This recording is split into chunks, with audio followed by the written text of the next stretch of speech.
بسم اللہ الرحمن الرحیم۔ السلام علیکم ورحمۃ اللہ وبرکاتہ۔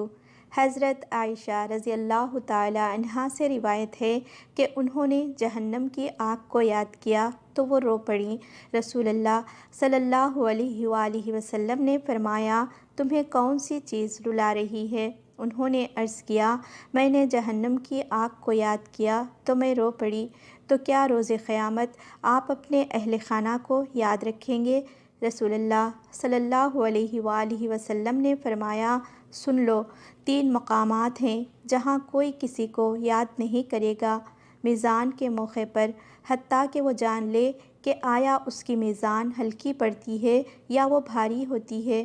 نامہ اعمال کے وقت جب کہا جائے گا، آؤ اپنا نامہ اعمال پڑھو، حتیٰ کہ وہ جان لے کہ اس کا نامہ اعمال کہاں دیا جاتا ہے، اس کے دائیں ہاتھ میں یا اس کی پشت کے پیچھے سے اس کے بائیں ہاتھ میں ملتا ہے، اور پل صراط کے موقع پر جب اسے جہنم پر رکھا جائے گا